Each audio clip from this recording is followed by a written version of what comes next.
The silence of a suburban night is shattered not by a loud scream, but by something far more unsettling: the rhythmic, heavy breathing of a predator on the other end of a 911 line. No words are spoken.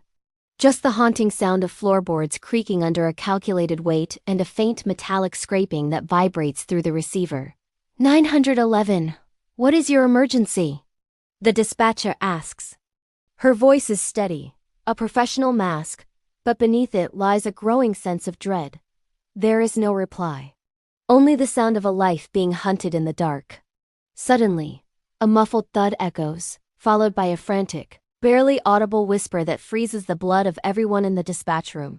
He is in the room. Before the dispatcher can even begin to trace the signal, the line goes dead. This wasn't just a desperate cry for help. It was a digital breadcrumb left by a victim who realized with terrifying clarity that her time had run out.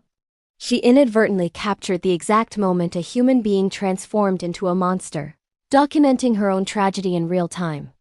Tonight, we go beyond the headlines to dissect the chilling reality of how a single, silent phone call turned what was meant to be a perfect crime into a live, high-definition confession.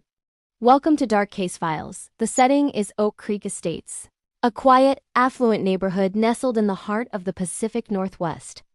It was autumn 2022, a season defined by gray skies and a persistent, cold rain that slicked the asphalt and muffled the sounds of the world.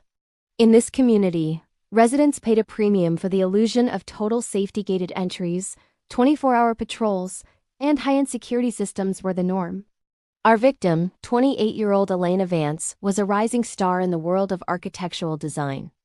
She was a woman of logic, known for her meticulous attention to detail and her love for minimalist structures.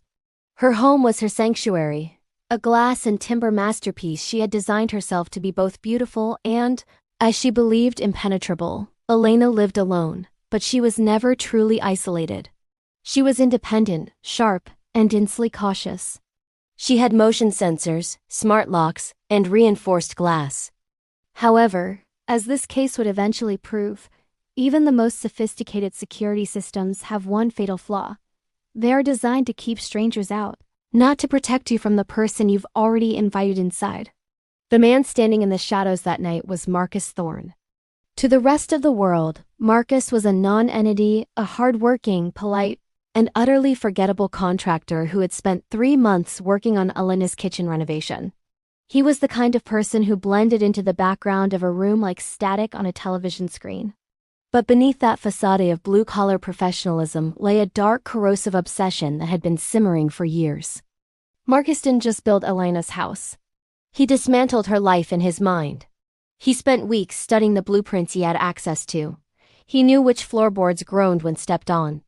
He knew exactly how long the delay was on the back porch motion lights.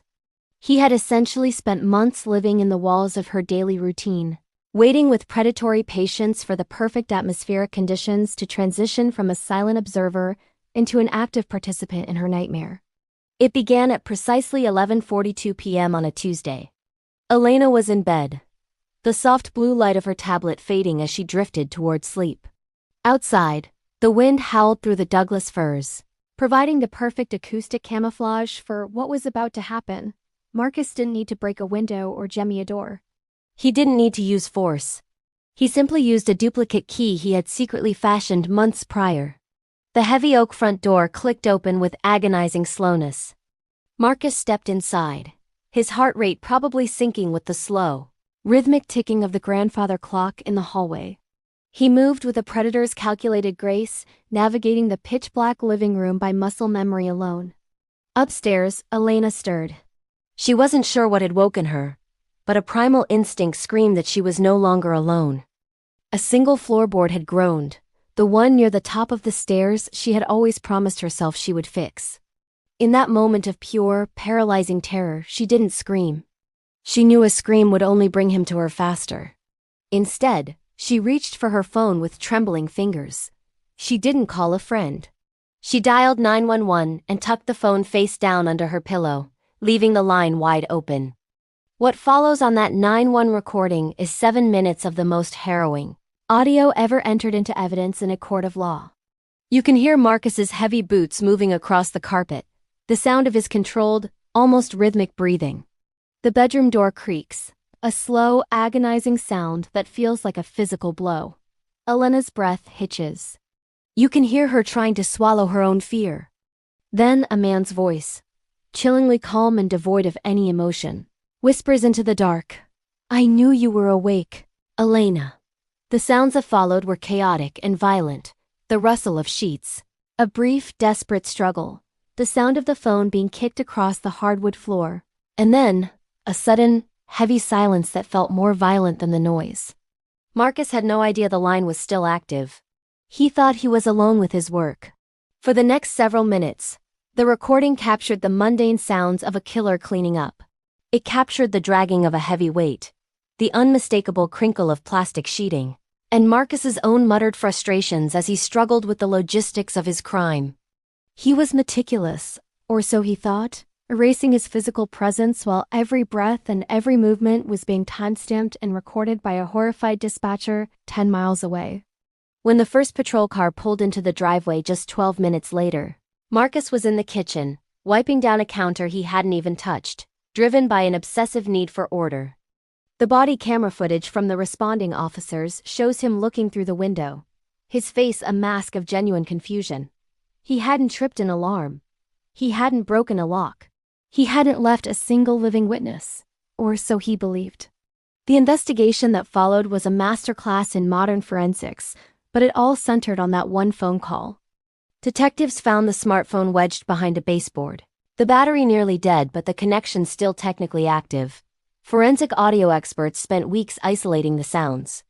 They matched the frequency of the floorboard creaks to the specific structure of the house.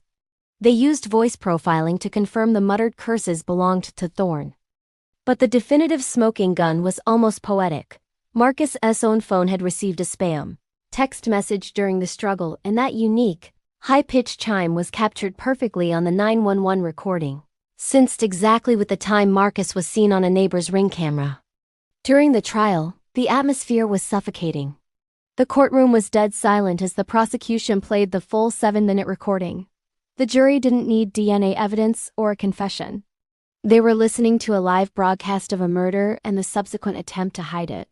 Marcus Thorne sat stone-faced, but the audio told the truth he couldn't hide. He was sentenced to life without the possibility of parole.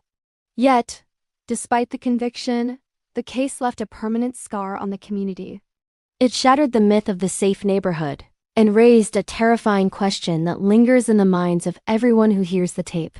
If you were in Elena's position, would you have the cold, calculated presence of mind to make that final call?